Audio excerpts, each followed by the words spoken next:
Cuando es tiempo de decidir, es el momento de reflexionar. Y a eso te invita el periodista Federico Fasano Mertens, a desechar por algunos minutos desde los viejos falsos rumores a las modernas fake news viralizadas entre operadores, asesores, encuestadores, trolls, haters y hackers. Porque cada elección se nos hace más difícil conocer la verdad y decidir nuestro voto. Por candidatos con ideas, programas, sensibilidad y capacidad de gestión y conducción. Por eso, Federico Fasano Mertens les propone este manual para indecisos, para reflexionar sobre lo que les importa, su vida, sus familias, su seguridad, educación, salud, vivienda, trabajo y jubilación. Esto que se llama La Cosa Vostra.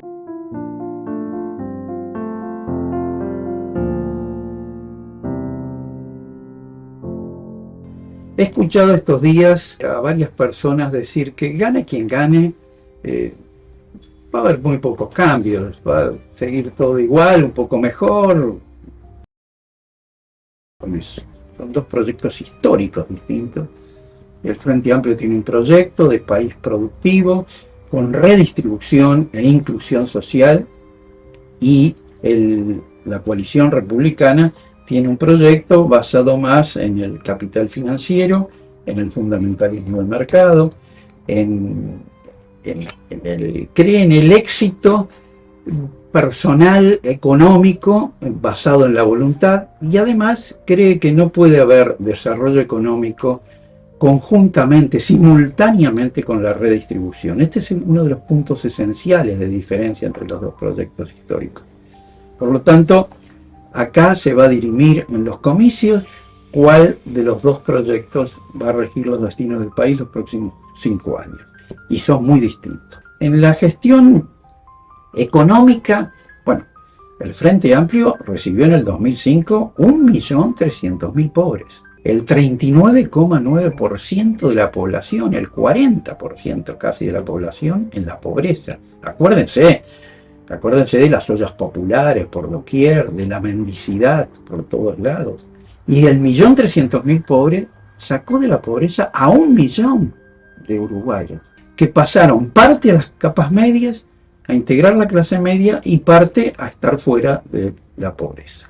Lo recibe el gobierno de la calle Pou, y el INE dice que son las cifras de este semestre del 9,1. Hay alrededor de 20.000 pobres más. Según el Instituto Cuesta Duarte, hay 548.000 trabajadores que ganan menos de 25.000 pesos. En el año anterior a la medición, que fue este año, había 551.000. Bueno, ahora hay 548.000, prácticamente la misma cifra. La infantilización de la pobreza ha llegado a ser la más alta de América Latina, después de la pandemia. Estamos en el 20,1, es decir, 1 de cada 5 niños nacen en hogares pobres. Y si tomamos en cuenta el descenso de la natalidad, va a haber muchos más, porque es en los hogares pobres donde hay más hijos, donde menos ha bajado la natalidad. UNICEF hizo un estudio de 40 países de ingresos medios y medios altos. Entre ellos incluyó Uruguay. Uruguay está entre los 4 últimos países en el estudio de UNICEF. Está en el lugar 37 de los 40 países. Admito que la pandemia hay que tenerla en cuenta. Sería desleal de mi parte no reconocer que la pandemia existió y que la pandemia aumentó la pobreza.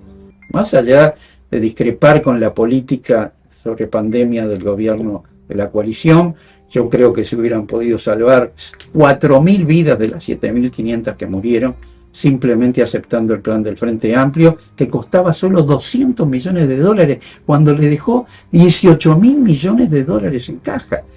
Y se podían haber salvado 4.000. Pero ese es otro tema que ya analizaremos cuando llegue el momento. Acá lo importante es decir que la pandemia la tomamos en consideración para el año 20 y para el año 21. Podía haber sido atenuada por el desempleo, pero el desempleo tampoco se redujo. No se olviden que el Frente Amplio le entrega 350.000 nuevos puestos de trabajo Son 210.000 desempleados los que reciben y crea 350.000 puestos de trabajo más.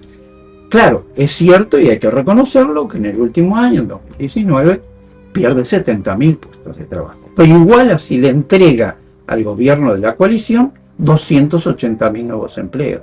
¿Y qué pasó con todo eso? No aumentó el empleo.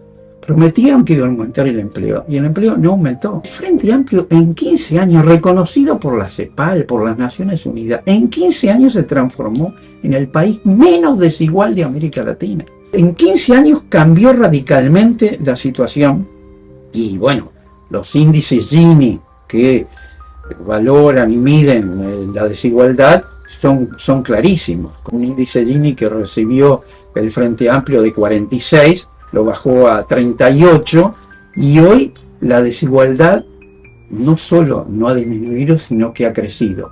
2 décimas, pero ha crecido. Y el índice Gini, mover una décima es casi imposible. Pues cuesta muchísimo mover una décima. Bueno, acá se movieron en estos 4 años y medio de gobierno 11 décimas de desigualdad. Podemos ver otro aspecto de la gestión social, el salario real, por ejemplo, que es muy importante. Durante 40 meses disminuyeron el salario social.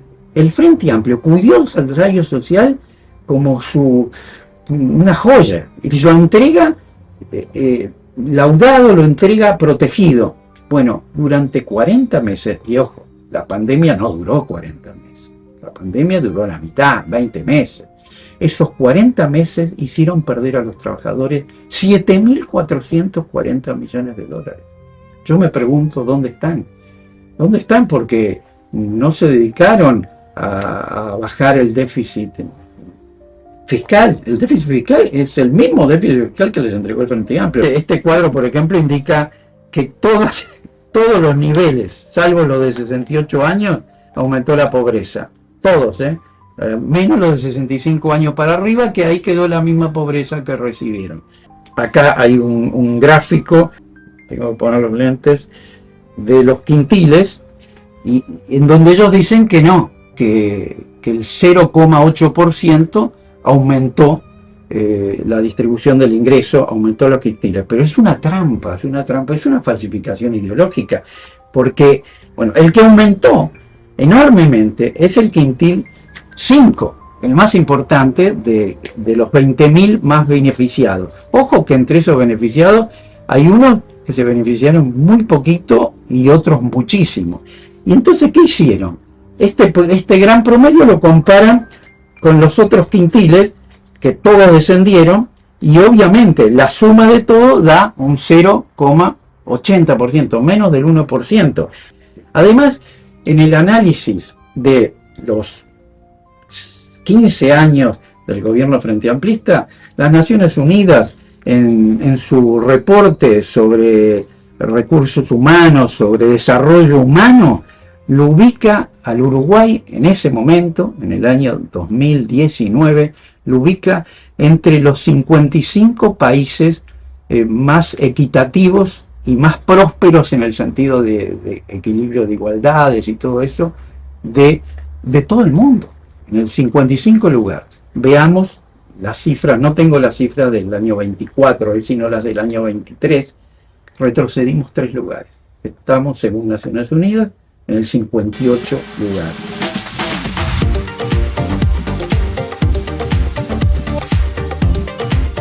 El gasto público social fue el pulmón del Frente Amplio. En los 15 años que tuvo, fue lo que le permitió financiar la reforma tributaria, que la CEPAL dijo que era la reforma tributaria de mayor equidad de América Latina. Le permitió financiar la reforma de la salud, que fue una revolución sanitaria en el país, donde de 750.000 usuarios que había pasaron a 2.530.000. Le permitió además triplicar las asignaciones familiares, aumentar un 350% los ingresos a los jubilados, 350% en valores constantes, no en valores corrientes, es decir, en valores reales.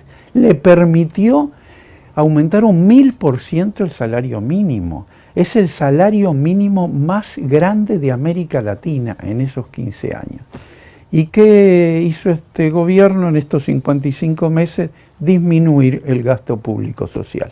Lo que recibió el Frente Amplio lo aumentó un 136%, cifras oficiales.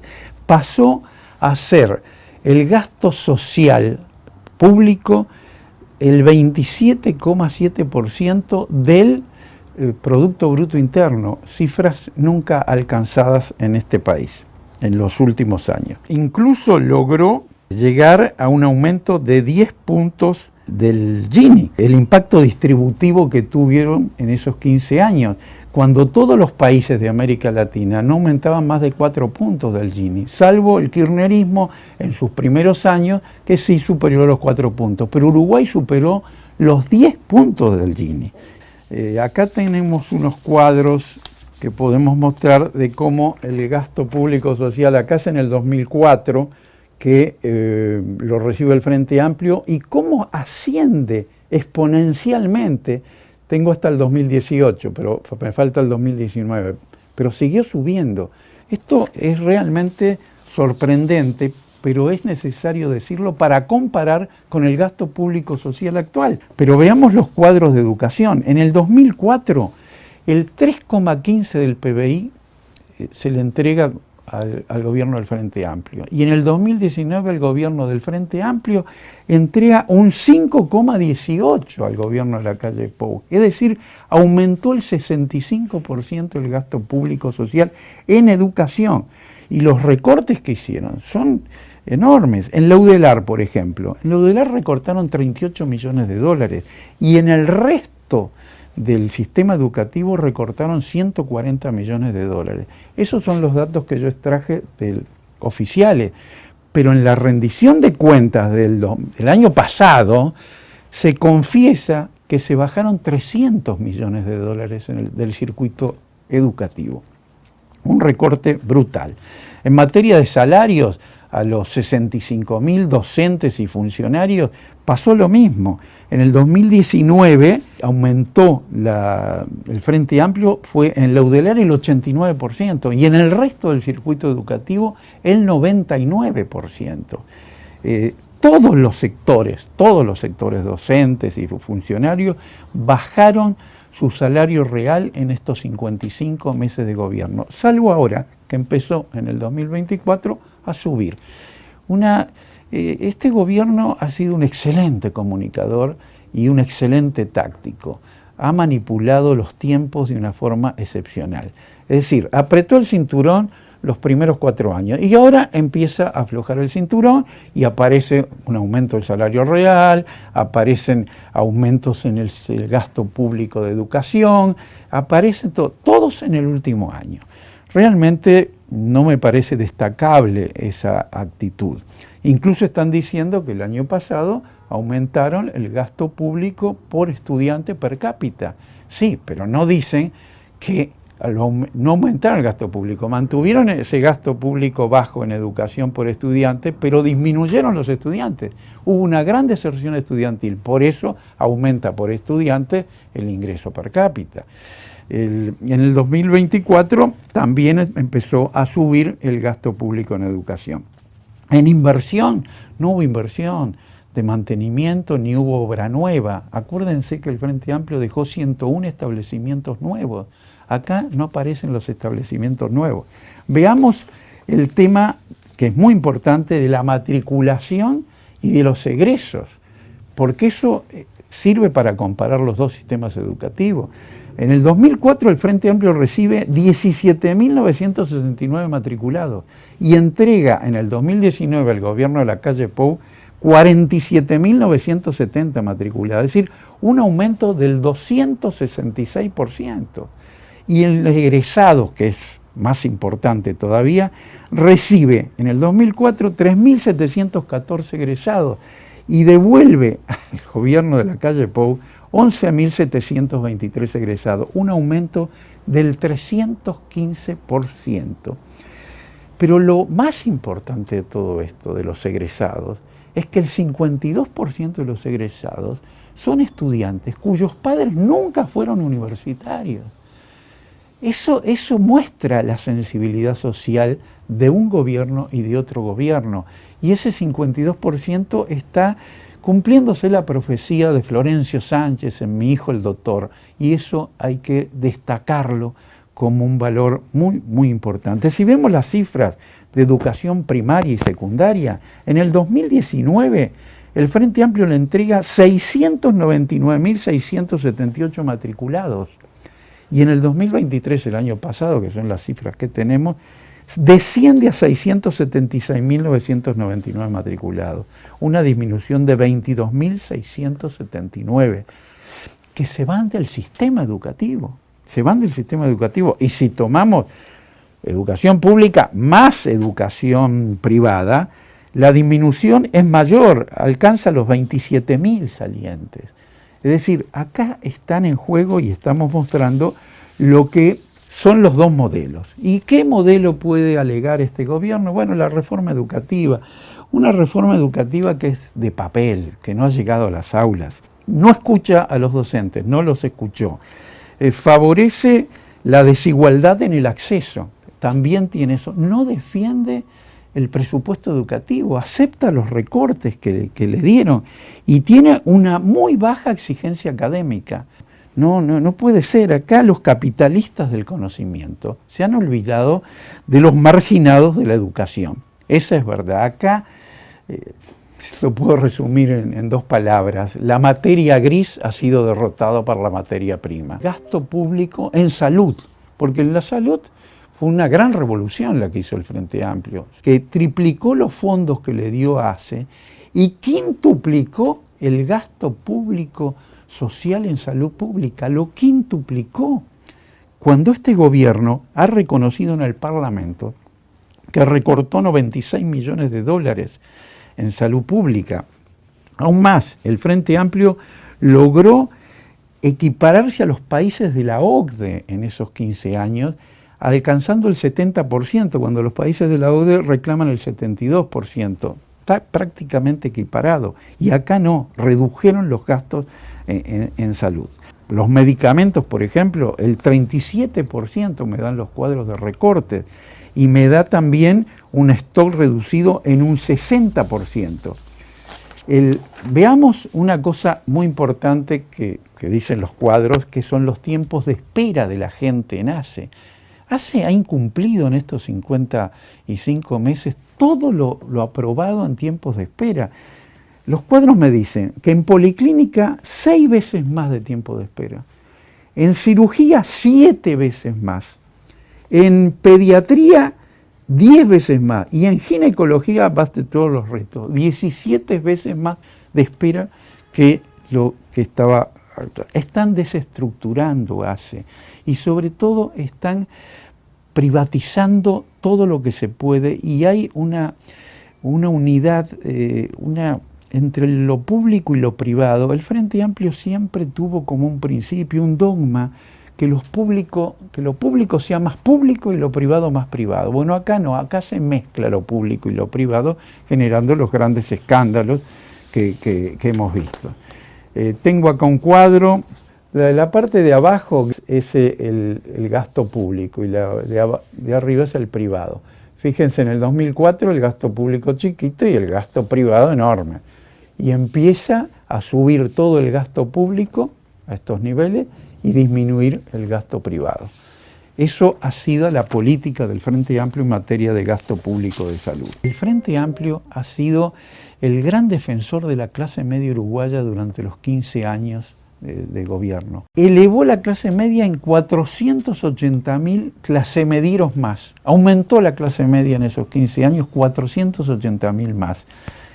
En estos 55 meses ha disminuido la clase media, por lo menos 20.000 personas que han descendido, han salido de la clase media. Tuvo una política favorable a las capas medias impresionante. Cuadros tengo en donde se ve muy bien la parte baja y la parte arriba en la clase media. Acá en el 2004, donde empieza el Frente Amplio, vemos cómo baja la clase baja y cómo la clase media aumenta a todos estos niveles, ¿no? Es enorme lo que ha sido eso. las jubilaciones.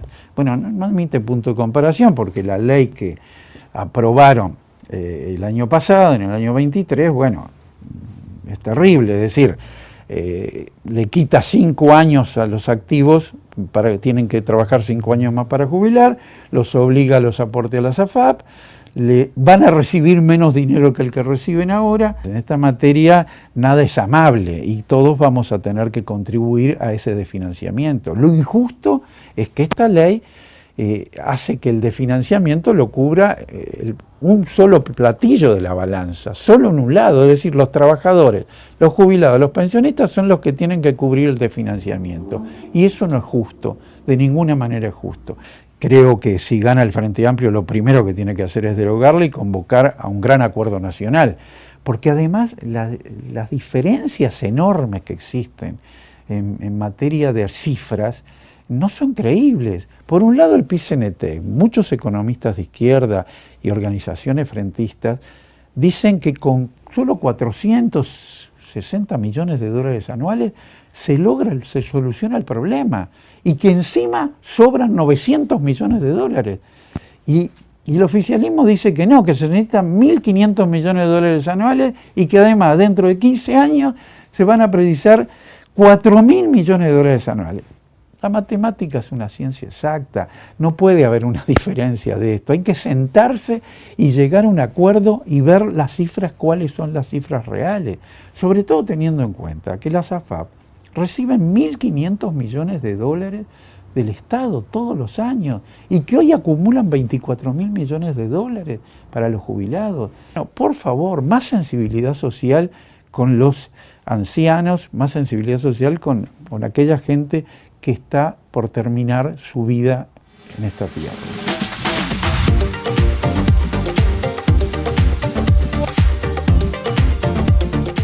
Yo siempre creí que la política era la que comandaba la economía, no la economía la política. Y estoy comprobando que la política está abdicando frente a la economía, está abdicando frente a los expertos económicos, cuando la economía tiene que estar al servicio de las políticas necesarias para que la economía logre el objetivo estratégico fundamental, que es el bienestar general de la población. No depende de los economistas las políticas económicas. Quiero dejar esta constancia aclarando también que, ojo, no estoy cuestionando a los técnicos. Danilo Astori era un economista, pero era un político, un hombre con una ideología propia y con mucha experiencia en organizaciones políticas.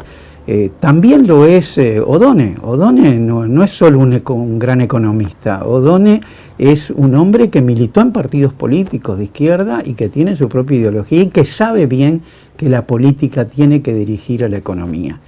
No sé si el técnico, el economista Labat, que va a ser el ministro de Economía si gana la coalición republicana, tiene cintura política, más bien es un técnico y así lo demostró en estos años.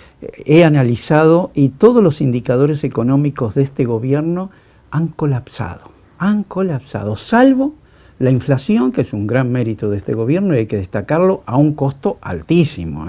También no han disminuido las exportaciones ni han disminuido las inversiones. Quiero que quede esto claro. Pero el resto de los indicadores económicos sí han disminuido notoriamente en comparación con los del Frente Amplio. Basta solo ver, comencemos a ver los indicadores económicos, crecimiento económico.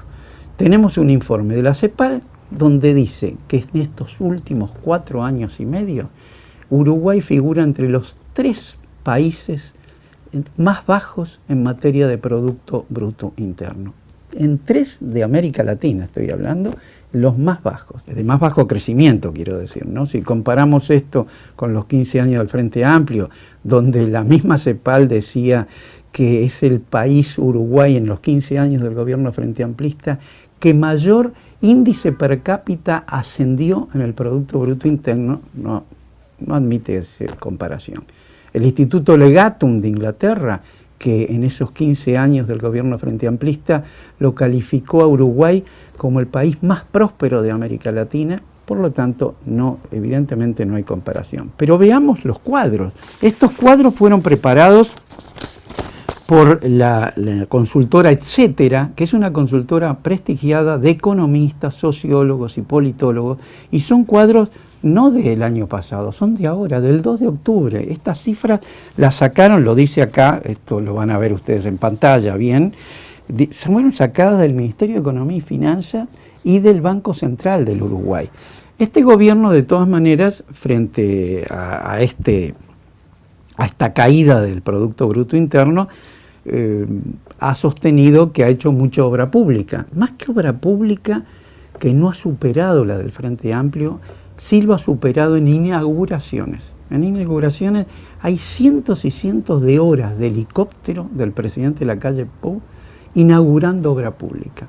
Pero entre esas cientos de inauguraciones ha inaugurado carnicerías, ha inaugurado hasta gateras de hipódromos, el hipódromo de Tacuarembó.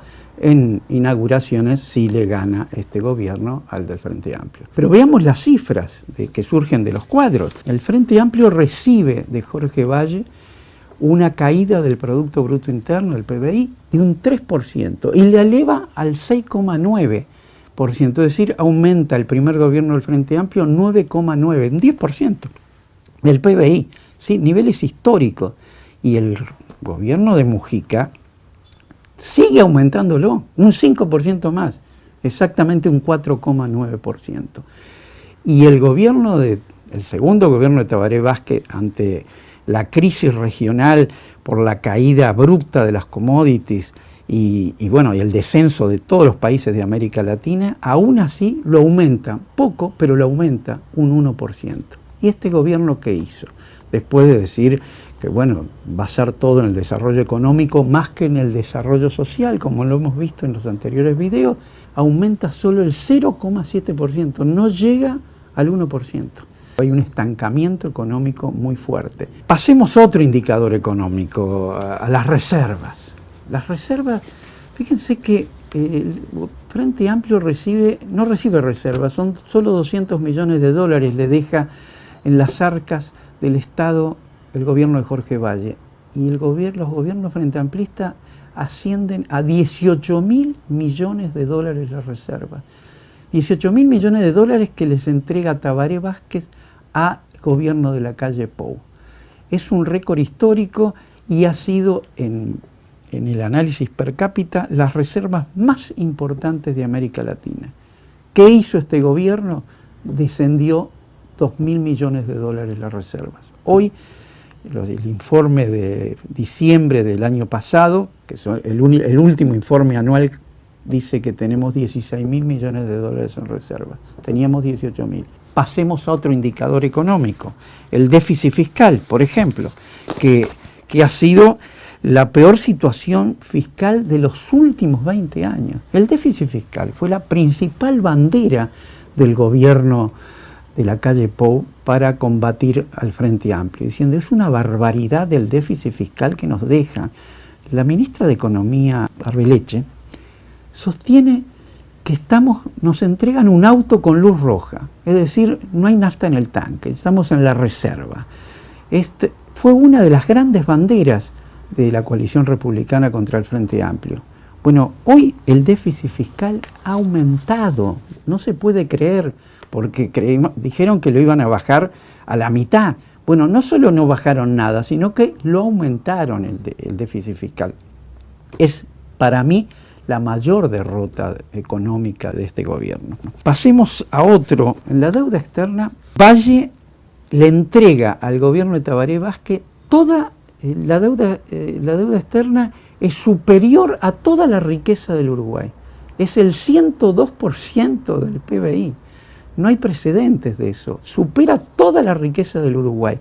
¿Qué hace los gobiernos frente amplistas? Reducen esa deuda externa del 102% al 44%.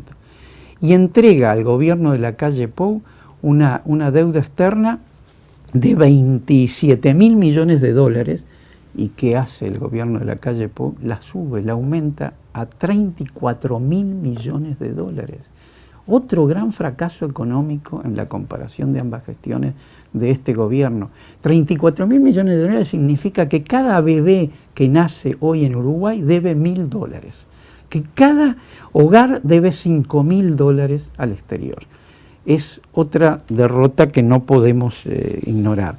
Al punto tal que tampoco lo ignora el Fondo Monetario. El Fondo Monetario por escrito le dice al gobierno de la calle Pou: han subido la deuda externa a niveles históricamente muy altos.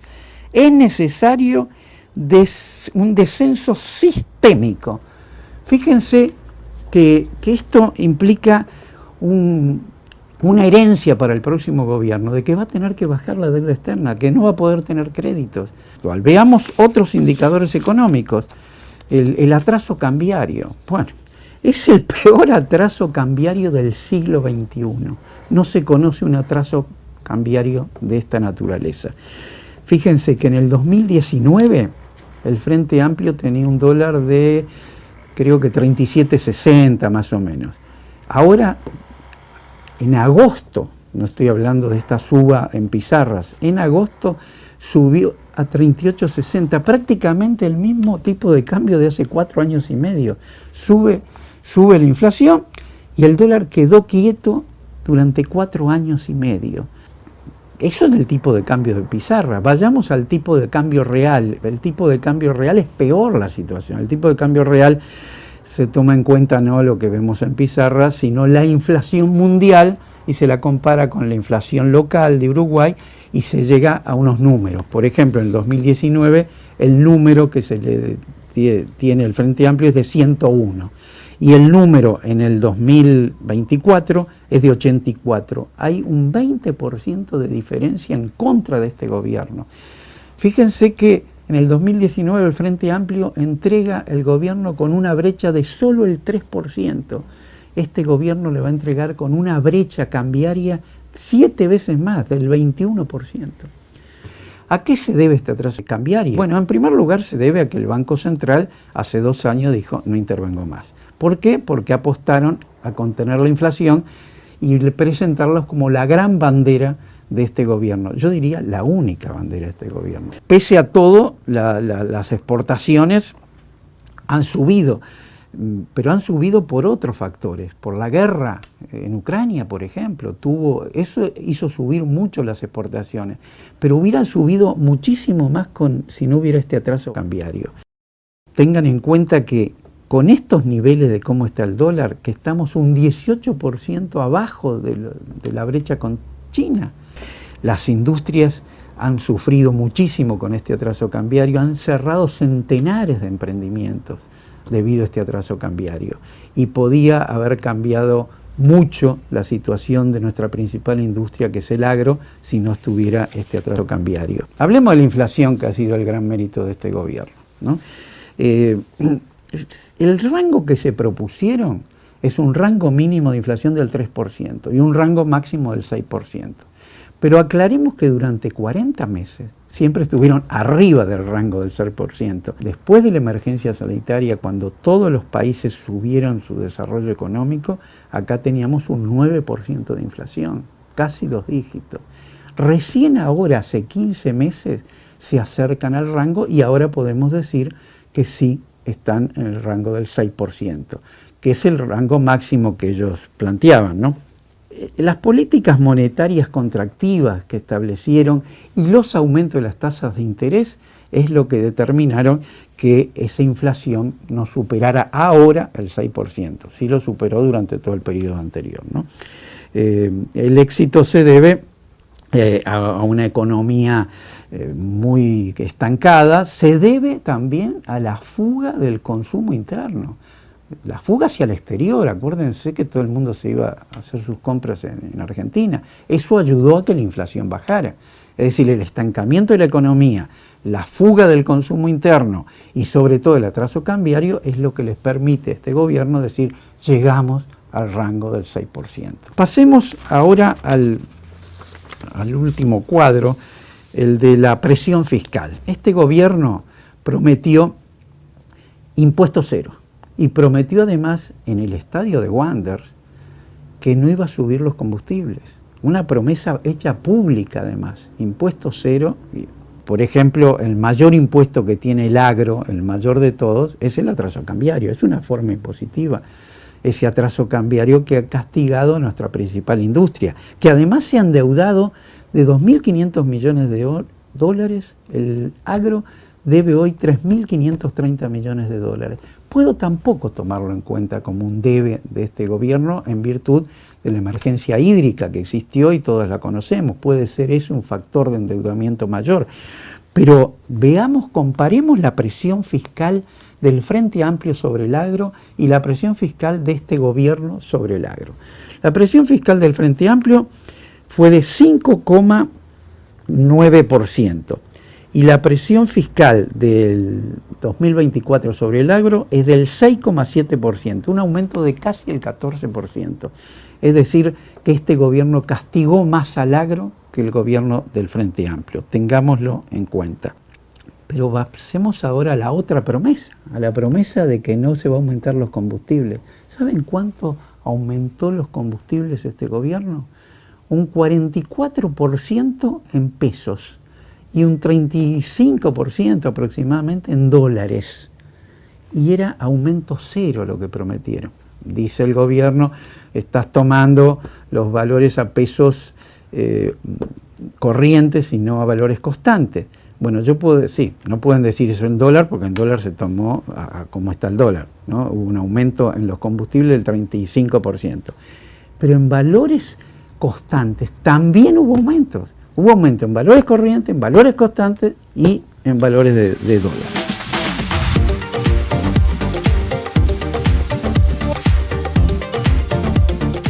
Cuando ganó el Frente Amplio en el 2005, recibió un aumento del delito del 297% de los últimos 10 años. Del 1995 al 2005, el delito aumentó 297%, y eso crispó a la sociedad.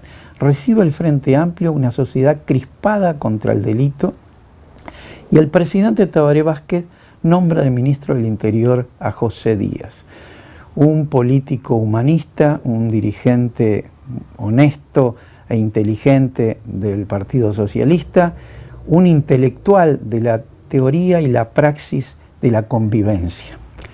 Y tiene como proyecto atacar las causas de la delincuencia y la rehabilitación de los delincuentes. Pero la mitad de la sociedad no quería eso. La mitad de la sociedad no le importaba la rehabilitación, le importaba que siguieran presos, que no los sacaran más de las cárceles. No pudo funcionar su proyecto y dignamente José Díaz se retira de ese cargo. El presidente Mujica, el segundo mandato del Frente Amplio, designa a Eduardo Bonomi ministro del Interior. Mantiene y forma un plan que no solo vaya a atacar las causas de la delincuencia, sino también sus consecuencias. Pero no califiquemos la gestión, para mí extraordinaria, del ministro Bonomi, no la califico yo. Escuchemos lo que dice Larrañaga, que en el 2018, a un año ya de terminar la gestión de Bonomi, sostiene que el ministro Bonomi fue el mejor ministro del Interior de los últimos años. Pero por eso, escuchemos otras opiniones que no sean de izquierda. El BID, el Banco Interamericano de Desarrollo, declaró en el 2018 también que las políticas del Frente Amplio durante esos 14 años ejecutadas fundamentalmente por el ministro Bonomi habían convertido al Uruguay en el país más seguro de América Latina. Veamos lo que dice textualmente el Lawrence Sherman, jefe de la Unidad de Criminología de la Universidad de Cambridge e integrante del famoso grupo del alcalde de Nueva York, Rudolph Giuliani, aquel, no sé si se acuerdan, que decía tolerancia cero. Bueno, este señor, miembro del grupo del alcalde de Nueva York, dice textualmente: estuvo varias semanas acá en Uruguay viendo la gestión del ministro Bonomi y viendo lo que hacía el Frente Amplio en materia de seguridad pública, y declaró: el plan piloto uruguayo en las principales avenidas en solo 4 semanas redujo el 90% de los delitos en esas zonas. Y agregó: Suelo trabajar con distintos gobiernos y autoridades policiales de todo el mundo y he trabajado con las policías de 6 países sudamericanos. Y de estos últimos, Uruguay es el que he visto que ha realizado los mejores progresos. Lo dice Lawrence Sherman, norteamericano. Después de lo que he visto, agrega, creo que Uruguay es el país ideal para ser la sede de la Escuela de Criminología de la región. Y no nos quedemos solamente con esta opinión internacional de expertos norteamericanos. Veamos lo que dice el experto en justicia criminal de los Estados Unidos, John Sain. Dice textualmente: las políticas desarrolladas por el Frente Amplio Uruguayo para la policía son similares a las de la ciudad de Nueva York, ciudad que logró que el último año tuviera el más bajo índice de delitos desde que los Beatles llegaron a Estados Unidos. El Frente Amplio recibe un instituto policial totalmente obsoleto. En 70 años, en los últimos 70 años, no hubo una sola modificación, reforma. Y Bonomi, ¿qué hace? El Frente Amplio, ¿qué hace? Lo pone de pie. Le da inteligencia, tecnología, suministros, etc. La idea central que propone el Frente Amplio es la policía no es del Estado, es de la sociedad civil. Pero vayamos a ver qué hizo concretamente, aparte de esa idea central. Por ejemplo, lo que buscaba Bonomi y el Frente Amplio era transformar al policía prepotente en el policía protector, en el policía solidario. Y eso se logró en gran medida en esa época. En el presupuesto policial el Frente Amplio recibe en el 2004, en el 2005, digamos, 180 millones de dólares. Y en solo 5 años, en el 2009, lo lleva a 776 millones de dólares. Lo cuadruplica el presupuesto. En materia de salarios policiales, los policías tenían salarios de hambre. Eran salarios realmente imposibles de vivir con ese salario de 4.500 pesos. El Frente Amplio en solo 5 años los lleva a 21.000 pesos en el 2009, es decir, los cuatriplica. La flota aumentó el Frente Amplio el 35% de la flota y además no solo aumentó la flota, sino que adquirió helicópteros, drones, hasta autos blindados, modernizó a la policía y a su poder de fuego. Logró implantar el sistema TETRA de geolocalización, que dio bastantes resultados, y logró mapear el delito, que antes no se hacía, y eso fue un gran acierto de Bonomi y del Frente Amplio. Los rastros genéticos se empezaron a aplicar por primera vez, y sobre todo se le da una gran importancia a asuntos internos y se le da presupuesto para combatir la corrupción policial, que es uno de los grandes problemas del aumento del delito.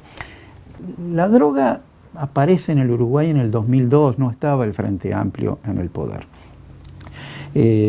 Pero el Frente Amplio ya en el 2018 alerta: miren que se viene la cartelización en Uruguay, se viene en el país, hay que prepararse para ello. Ya empieza en el 2018 a advertirlo. El nuevo gobierno no se entera de esto. Y el narcotráfico cambia el mercado criminal de este país. Lo cambia radicalmente, no solo por su poder de fuego, sino por su poder económico. Entonces han logrado un ejército de desocupados, de desplazados, muy importante, y que si no hay políticas para contenerlos, como ha ocurrido en este gobierno, una ausencia total frente al narcotráfico, el problema de la cartelización es inminente. Lo único que ha hecho ha sido legislar. Pólvora mojada, diría yo.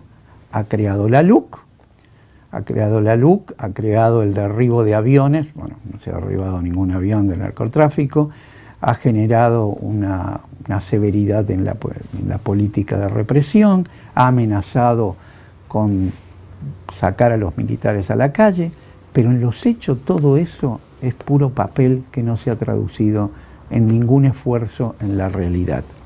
La LUC mismo ha favorecido el lavado del narcotráfico, ha permitido la desbancarización de muchos miles de dólares que se pueden pagar en efectivo de acuerdo a la LUC, y eso lo ha aprovechado el narcotráfico.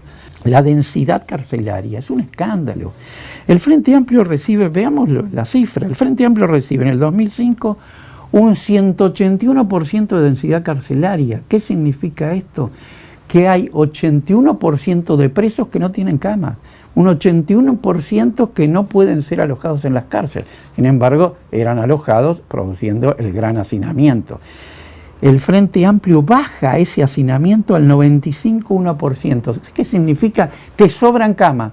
Cuando le entrega las cárceles a la calle Pou, hay un 4,9% de presos que pueden ser alojados sin hacinamiento. Veamos las cifras de hoy, del año 2024. Tiene un 121% de densidad carcelaria. Es decir, hay un 21% de presos que no tienen lugar en las cárceles y sin embargo están en las cárceles. Eso provoca el gran hacinamiento. Vayamos a la cifra de cantidad de presos. En el 2019, el Frente Amplio le entrega a la calle Pou 11.535 presos y con la posibilidad de aumentarlos sin hacinamiento. Hoy, en el 2024, hay 16.098 presos, un 40% de aumento. Y este hacinamiento tan terrible es caldo de cultivo para el narcotráfico, caldo de reclutamiento. El ministro Bonomi creó el Instituto Nacional de Rehabilitación con un notorio éxito. Él recibe el 70% de reincidencia y lo baja al 52%. Fíjense que en España, bajar del 70% al 50%, casi igual que en Uruguay, le llevó 25 años. El Frente Amplio lo logró en menos de 10 años. Y hoy hay un informe reciente del Ministerio del Interior, de un muy buen asesor que tiene el Ministerio del Asesor, lo reconocemos, Sanjurjo, que reconoce que hoy la reincidencia volvió al 70%.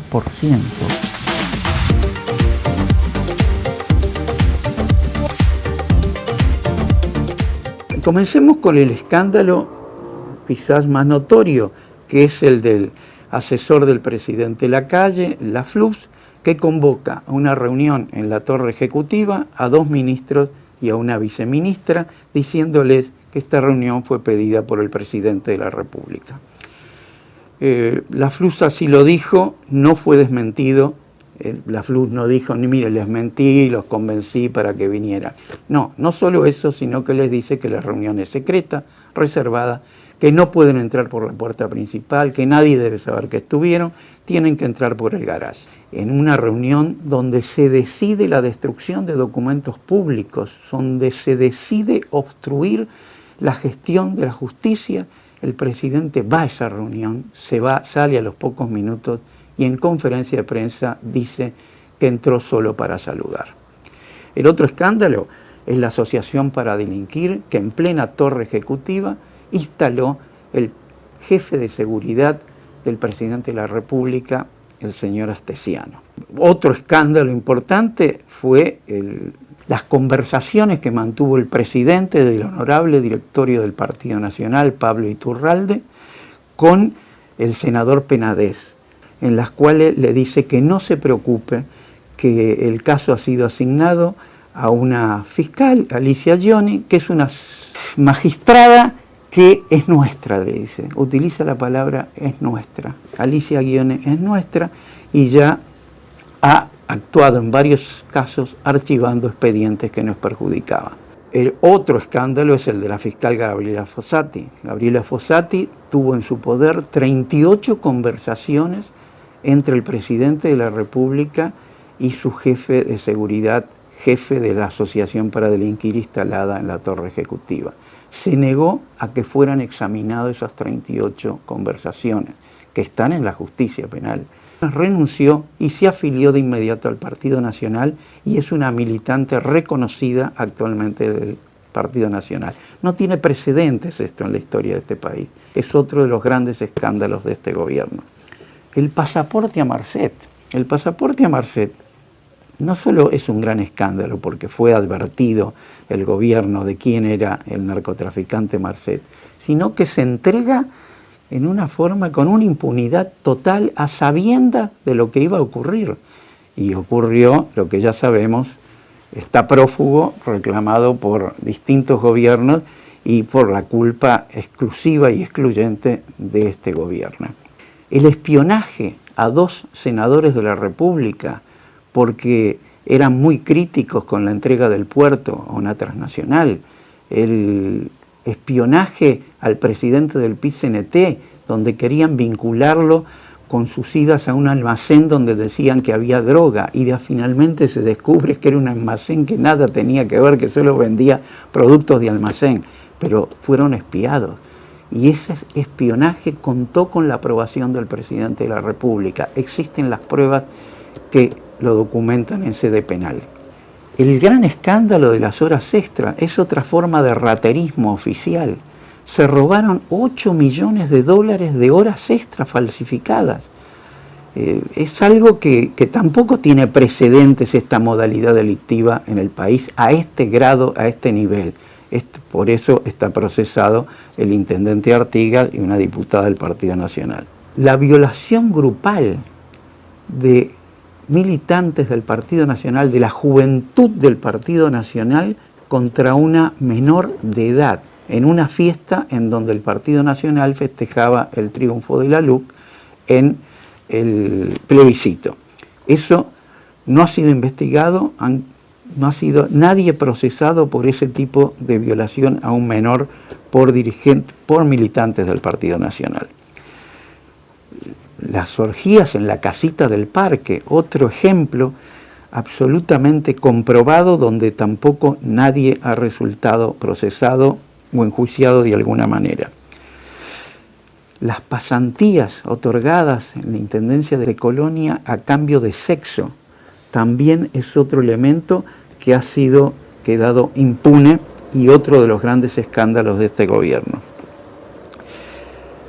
Hubo varias denuncias que desde Presidencia se pidieron echar a determinados periodistas, denuncias que se concretaron en la expulsión de periodistas y que llevó no solo a las denuncias de la Asociación de la Prensa Uruguaya, sino también de Reporteros Sin Fronteras, que le bajó 3 puestos a Uruguay en el ranking de defensa del periodismo y de la libertad de prensa. Eso ocurre por primera vez desde que el Reporteros Sin Fronteras analiza la situación de Uruguay. Uno de los más grandes escándalos es haber entregado el estratégico puerto de nuestro país a una empresa transnacional por 60 años en un contrato que nadie pudo ver, revisar y que tiene cláusulas ocultas.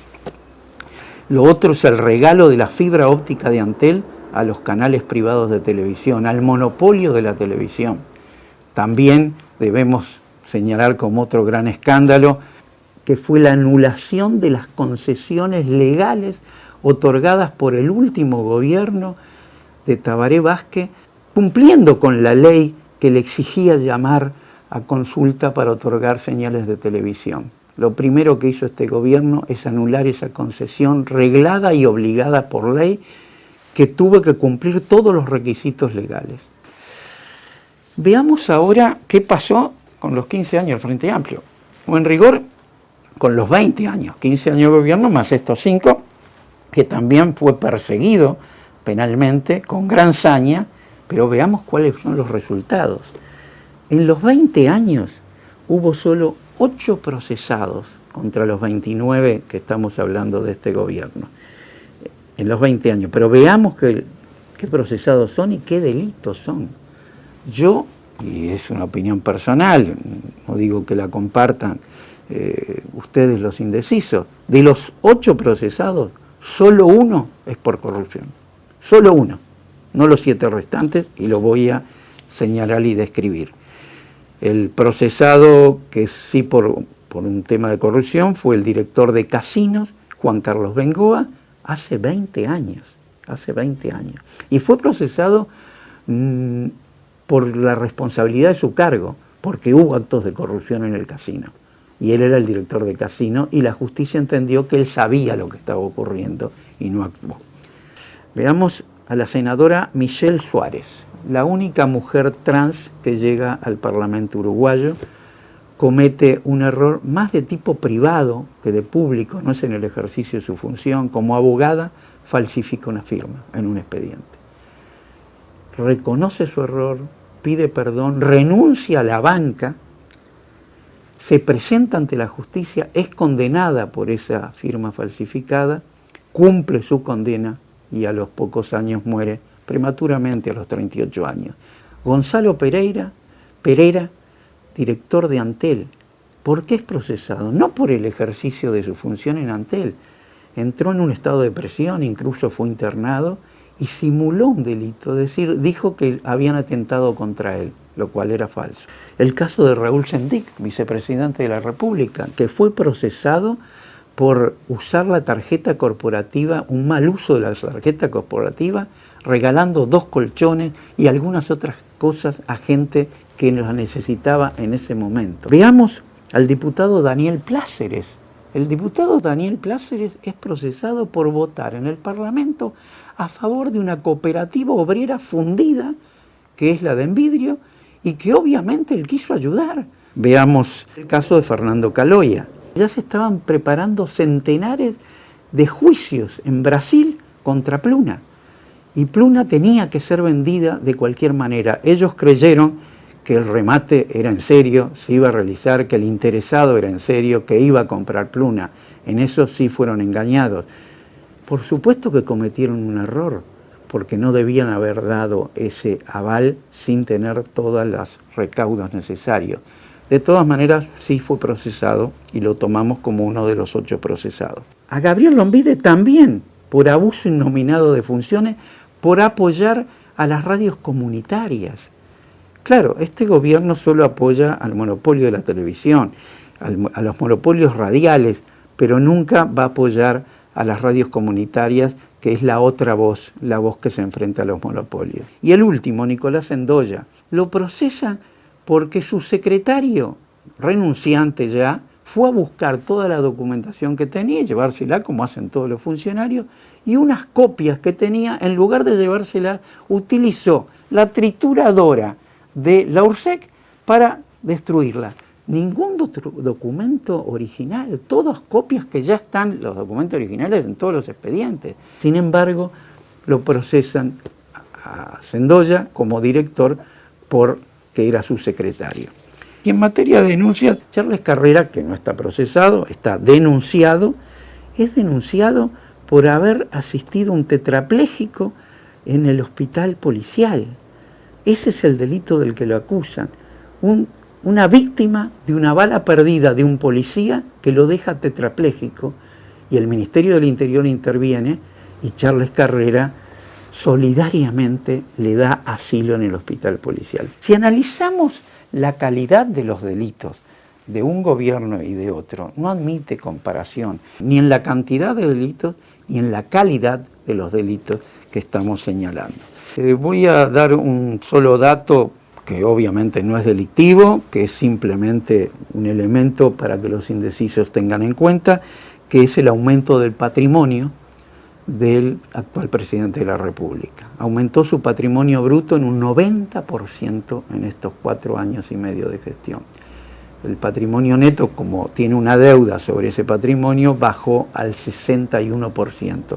Exactamente el aumento fue de 60,9%. Veamos los aumentos de los 2 presidentes anteriores. El aumento del patrimonio de Mujica, que es el que tiene menos patrimonio de todos, y aumentó obviamente en la presidencia de la República al 43%, de los cuales la mayor parte de ese aumento fue destinado a comunidades, al servicio público, a donaciones, además de haber donado su salario. Y el aumento del patrimonio de Tabaré Vázquez fue del 27,3%, simplemente para tenerlo en cuenta los indecisos.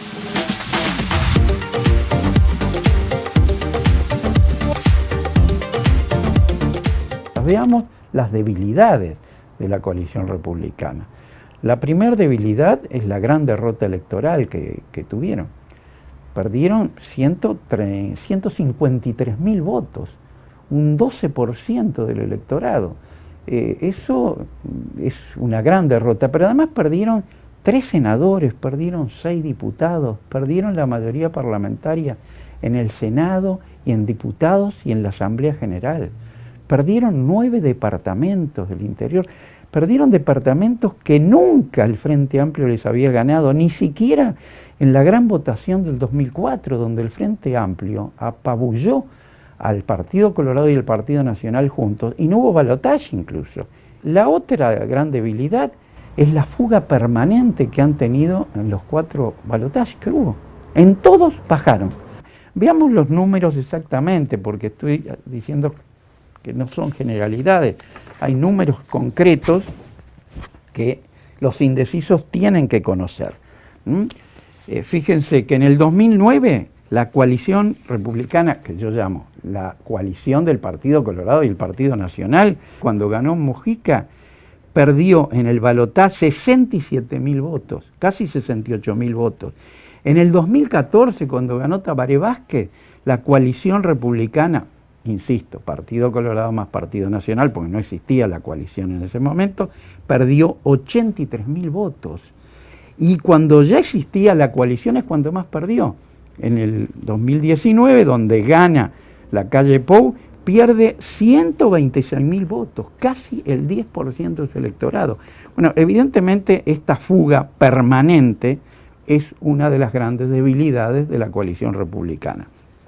Vayamos a otra gran debilidad que a mí me parece la peor debilidad, que es la ausencia de gobernabilidad.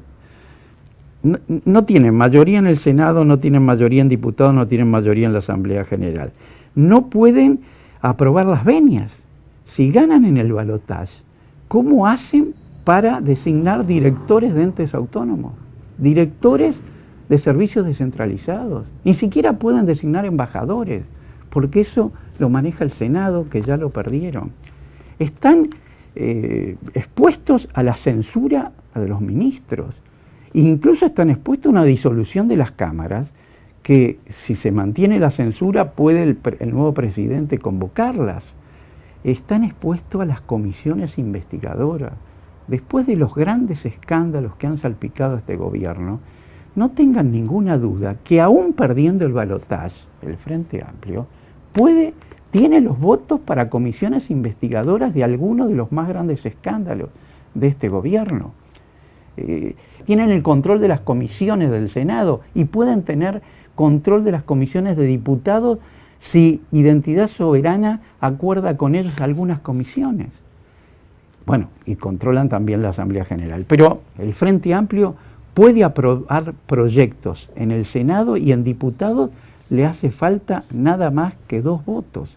Y en la Asamblea General tiene empate, depende de cómo resulte el Poder Ejecutivo, o le falta solo un voto en el caso de la Asamblea General. Es decir, que puede aprobar proyectos y si gana en el balotaje el señor Delgado, va a tener que recurrir al veto permanente, como hace Milei en la Argentina, porque no tiene las mayorías.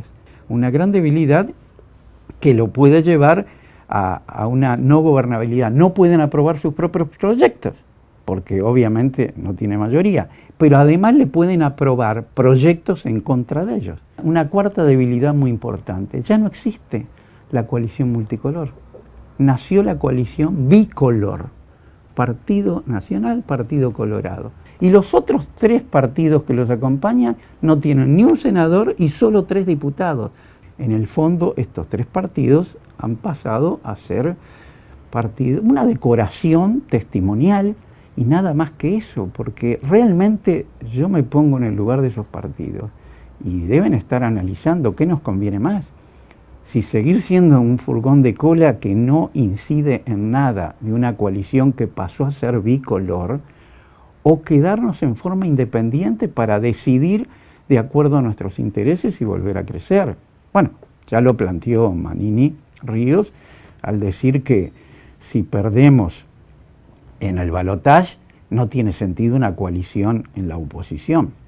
Otra debilidad es la militancia. Evidentemente es una militancia que está golpeada por la derrota y por toda la pérdida de todo esto que ha ocurrido, y no se puede comparar con la militancia del Frente Amplio, que es una militancia no solo que está motivada por los números de esta victoria electoral, sino que además ha probado que es capaz incluso de cambiar resultados que estaban muy en contra de ellos. Analicemos la otra fórmula, la del Frente Amplio. Siempre en los balotajes subió el Frente Amplio. Nunca, en ninguno de los 4 balotajes bajó su porcentaje de votos, sino que lo subió, y de gran manera lo subió. Y esa es una gran fortaleza. Veamos las cifras de las uvas del Frente Amplio, para no quedarnos solo en una declaración de que subió. En 1999, contra Jorge Valle, el Frente Amplio subió en el balotaje 125.000 votos. En el 2009, pues el 2004 no hubo balotaje porque arrolló el Frente Amplio. En el 2009, cuando ganó Mujica, subió 93.000 votos. En el 2014, cuando ganó Tabaré Vázquez, subió 108.000 votos. Y en el 2019, cuando ganó la calle Pou, bueno, ahí batió todos los récords, subió 203.000 votos, un 21-37%. Pero no nos guiemos con la cifra del último balotaje, que no va a volver a suceder. Veamos el promedio de los 4 balotajes. El promedio de los 4 balotajes da una suba de 132.000 votos. Obviamente, si el promedio se cumple en este balotaje, se acabó el problema. Pero no tomemos el promedio de los 4 balotajes. Eliminemos el último balotaje, donde subió 203.000 votos. Vayamos a los 3 anteriores balotajes, donde subió mucho menos el Frente Amplio. Tomemos ese promedio. Igual ese promedio sube 108.000 votos, que también le sobran para recuperar los 90.000 votos que necesita. Pero ni siquiera tomemos ese promedio, que es el más bajo de todo, de 108.000 votos, y llevémoslo a la mitad. Es un número mucho menor que va a tener que resolver para conseguir los 90.000 votos que le faltan. Nunca, además, subió menos de 92.000 votos en ninguno de los 4 balotajes, nunca subió menos de 92.000 votos el Frente Amplio. Pero tiene otra fortaleza más, que en general nadie se da cuenta, que son las bancas femeninas. El Frente Amplio es el único que ha privilegiado las bancas femeninas. La coalición republicana no solo ha hecho trampas al respecto, sino que no tiene bancada femenina. Veamos el Senado. En el Senado hay 8 senadoras, 7 son del Frente Amplio, solo una senadora es de la coalición republicana. ¿Y quién es esa senadora? Graciela Bianchi, sin palabras. Es decir, el 89% de las bancas femeninas en el Senado los aporta el Frente Amplio. Y si el Frente Amplio gana el Poder Ejecutivo, se agrega una senadora más, que es la vicepresidenta, o sea que va a haber de 9 senadoras, 8 son del Frente Amplio y una sola es de la coalición republicana.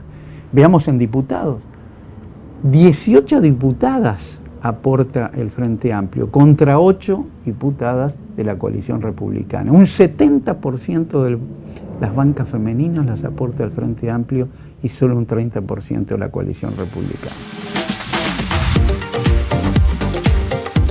Para que no se perpetúe entonces este gobierno que llenó las arcas de los menos y la infelicidad de los más, para que retorne la acumulación más difícil de la historia, que es la acumulación ética, que existió y dio prueba el gobierno del Frente Amplio durante estos 15 años que gobernó, le decimos: señora ciudadana indecisa, ciudadano indeciso, jóvenes indecisos, voten y apoyen al único proyecto que les ofrece ser socialmente iguales, humanamente diferentes, porque también es necesario, y totalmente libres.